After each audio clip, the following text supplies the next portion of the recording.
Nearly a year ago, Nahida first mentions the term descenders in the end of the Sumeru Archon quest. And what we find out is that descenders are those from outside Teyvat. It tells us that is a term coined by the Fatui following the conclusion of the Sumeru Archon quest, but it might not be so simple as to that. Once Nahida and Dotori dropped that lore bomb, theories were flying in the community. The most prevalent one that I talked about in prior videos was about our sibling, aka the Abyss Twin. After Dotori and Nahida's flexing contest, many thought that if our sibling was not a descender, it was inherently implied that our sibling was somehow not native to Teyvat. And what that means is that they were not from this world. Why were they not from this world? Because Nahida tells us that the Irminsul has records on our twin, while we, our other descendants, are not recorded in Irminsul. So, in some way, at the end of Sumeru's Archon quest, we knew that the traveler differed from the Abyss Twin in some inherent way. But then, nearly a year later, we come to find a note in Fontaine right before the lore drop that comes with Arlecchino and the remains of Rumeria, the area that was Fontaine before Fontaine was Fontaine, where one of the researchers and one of the children who are the subject of the Long World Quest, Renee, tells us what a descender is. He also notes that he himself, even though he is native to Teyvat, is trying to achieve a will that will let him become a descender. And so, what Renee tells us is that not all those outlanders who come to defat or descend are qualified as descenders. Only those with a will strong enough to rival and even change the fate of the world could be called a descender. And so the real question becomes, well, how does Renee know this? Renee knows this because he was studying Rumeria and Conria. And Renee tells us that this, along with the idea of the samsaras, are both ideas that originated in Rumeria. What is Rumeria? Sometime after the Archon War, we know that Egeria was sealed away by Celestia and that Remus, the God King, was able to take control over the major city, and that nation came to be called Rumeria. He was focused on kind of assimilating a central identity, which included really wiping out a bunch of other local tribes and creating a national identity for Fontaine. That didn't really go so well, and this whole theory and story is part of the reason why. You see, Descenders is a term that Rumerians came up with. The same Rumerians who tried to destroy all those various tribes of Fontaine because they were, and I quote, barbarians, and who also took a couple different members who become very important in Fontaine's lore and won't be discussed in this video into their culture and assimilate them. It makes sense that they would kind of come up with this distinction between types of people. They seemed really obsessed with classism and creating standards. Really, you take the Romans out of Rome and they never change. Anywho, descenders. We know now that that is a Rumerian word for an outlander whose will rivals that of Teyvat. But Nahida told us it was a word the Fatui created. Well, it's not. But maybe she didn't know about that. Being locked up for 500 years, she probably had a lot to catch up with, including the whole Rumeria fiasco and how it fell. Not that we really know much about it, because a lot of it is shrouded in mystery. I'm hoping that the 4.6 Archon quest update in the new area will kind of shed some light on what we want to find out. But we know that the Fatui themselves have been researching Rumeria for quite some time. So Dotori either misled Nahida to the meaning of the word descender, or he wasn't using it correctly, i.e., do you even have to come from beyond Teyvat to be a descender? If Renee thought he could get the status of descender despite being one of Egeria's human Oceanids, maybe not. And maybe it really means one whose will comes to rival that of the fate of Teyvat, and that the descenders that we know the most of all happen to be outlanders, or the descenders the Fatui is keeping track of and that are recorded in Irminsul all came from beyond Teyvat. But what does it really mean to come from beyond Teyvat? At one point in the game, it said that the abyss is from beyond Teyvat, other worlds are from beyond Teyvat. We don't really have a clear answer as to what that means or what is considered inherent to Teyvat quite yet. So that's just a lore nugget I'll leave with you for later. But Rene somehow got the idea that he could become a descender because of Rumeria. Now, mind you, Remus, Rumeria's leader, was himself a god king and one who could ideally rival an archon. He actually went insane after hearing a prophecy in the land of dragons, which I can only assume at this point is a reference to Natlin, and tried to use the primordial seawater to make his people immortal and escape the prophecy by, you guessed it, or maybe you didn't, but once I say it, you will not be surprised. Yep, he wanted to dissolve his people into the primordial seawater and make them immortal. How was he going to do this? He was going to combine the primordial seawater with all of Fontaine's natural waters, and ideally, what would happen was his people would retain their individuality and consciousness while dissolving and thus escaping the clutches of Fontaine's prophecy. But it didn't quite go as planned. The Oceanids, first and foremost, hated the pollution of Fontaine's natural waters, and this is very likely the point where they fled Fontaine. Or right before when they fled Fontaine, and when they kind of retreated and tried to protect the last pieces of natural water that they could.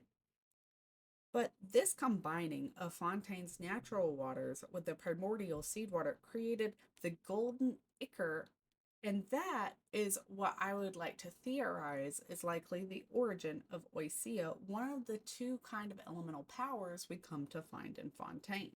So Remus gives his people the golden ichor, and big surprise, it doesn't work. It turns them kind of into some abyssal goop in screaming horrific agony.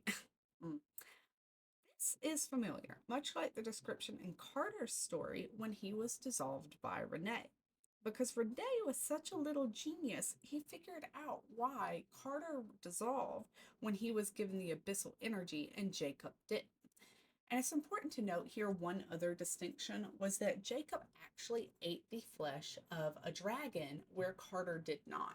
Carter was only given Renee's version of this kind of golden ichor. And much like the people of Rumeria who turned into golems, which is the Rumerian word that they use, I assume we'll get to see what these creatures look like. But kind of the description we get is people with markings all over their body and really dark black skin, which, if you think about it, is going to remind you of Caterpillar, someone else who we encounter in the Fontaine World Quest, who also had these arms, and much like Jacob, actually did turn into an abyss creature, a hilly churl. And we also have another individual in the story right now with black arms and strange markings, and her name is Arlecchino.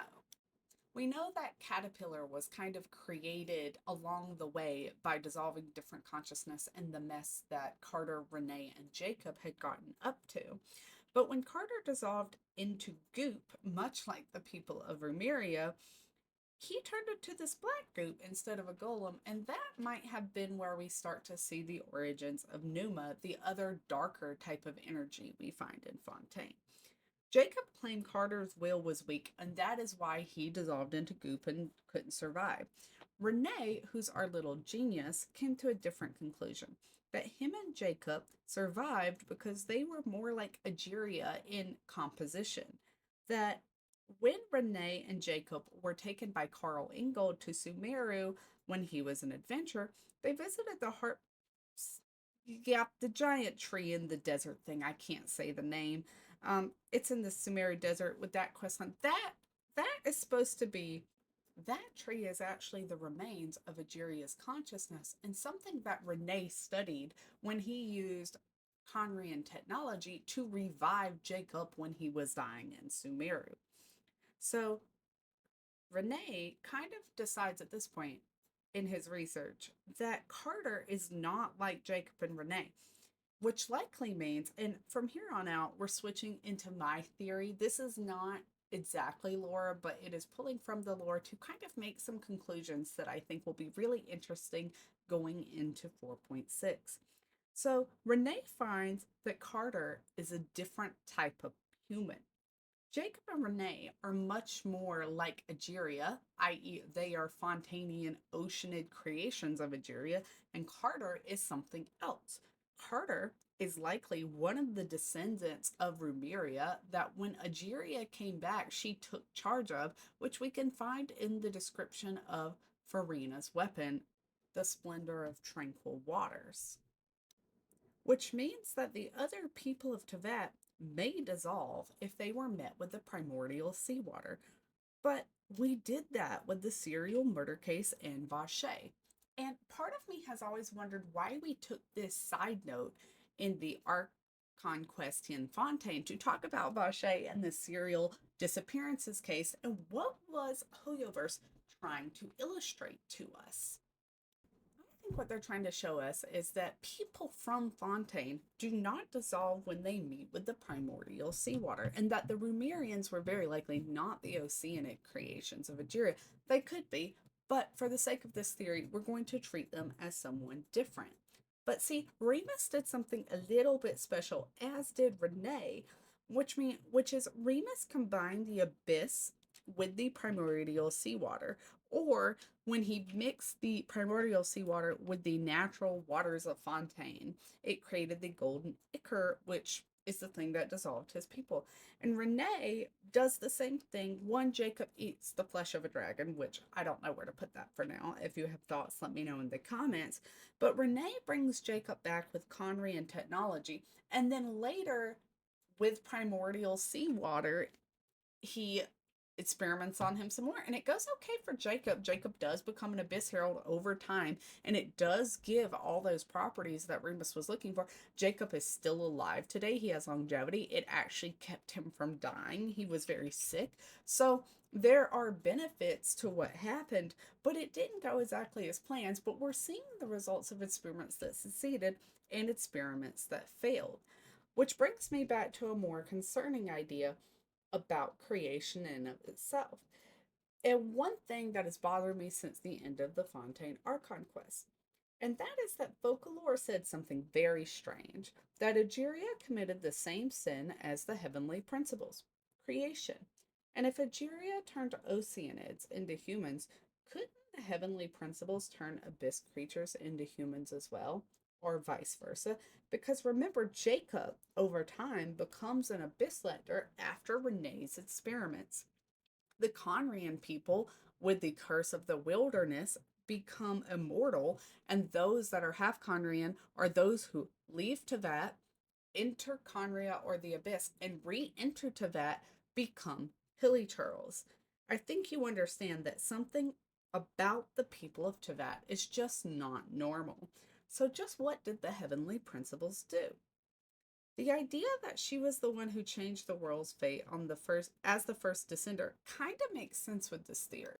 Because if the heavenly principles committed a sin like creation, and Teyvat's original inhabitants were not humans, it means that humans were likely created by the heavenly principles. Because we know for a fact that Teyvat's original inhabitants were dragons. Humans, thus, are not native to Teyvat. What does that mean? It means the first descender, aka who we're calling the heavenly principles, likely was the entity that created humans. And so her will in the creation of humans is one that was able to rival that of the world and change its fate. But hold up, hold up, hold up. You might say that that means Egeria was also a descender. I'm not saying that. She could have just been a god. We have a lot of different races from yokai to adepti, and we don't really know what makes them different. Oceanids seem to have been creatures that existed within Teyvat. Is changing them from Oceanids into human form really rivaling the fate of the world? What rises to that level? That is simply something we don't have an answer to yet. But what we do know is that the Descenders all have changed the world in some inherent way. The second Descender fought the first Descender and lost. And many people theorize that the second Descender was a Seelie, and that Seelie actually changes the fate of Teyvat. The third Descender also alters the fate of the world, as that is the person who becomes the basis for the Gnosis. The original elemental authority in Teyvat's nations was held by the seven elemental dragons, but the third Descender, something inherent about them, was able to take that authority and store it in a separate device or little universe, whatever you want to think of the Gnosis is.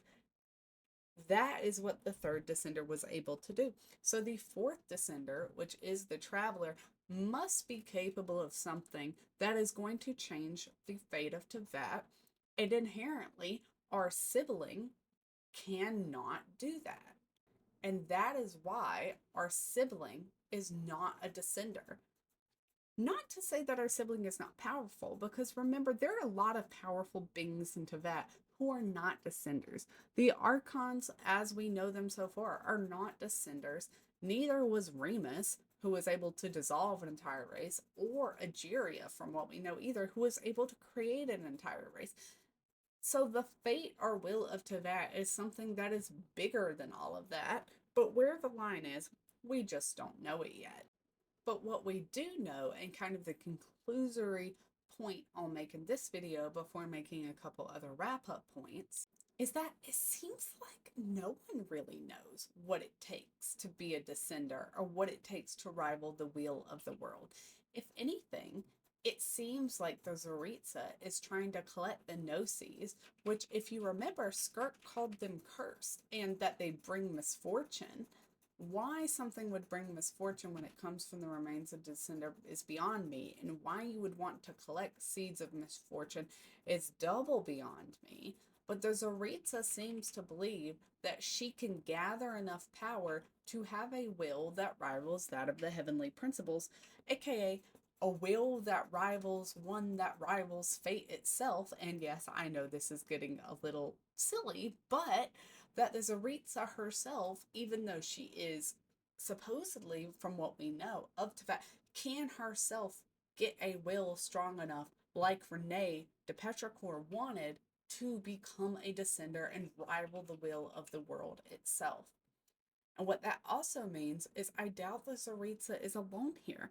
Why is our sibling working with the Abyss? This has been a question that people have been asking for ages, but what if our sibling is also trying to increase the power of their will through, I don't know, Abyss Princess? And we have heard over and over again the term the will of the Abyss. By gaining the power of the Abyss, a power that may, because we have been heard that the Abyss is a power from beyond that must, like the King of the Dragons, our sibling is looking for outside power to add to their own will that will in fact bring their will to the level that would rival that of the world. And so prior to 4.6, my question going in is, what are these wills? Where do they come one? And how does one become or achieve the status of Descender? Hopefully we'll find out more in 4.6. As always, like and follow for more, and I'll be putting out more videos, hopefully a prediction for 4.6, but only time will tell. Thank you so much, and if you like this video, consider joining our Discord, the Beehive, and giving me a subscribe and a like. Thank you. See you next time.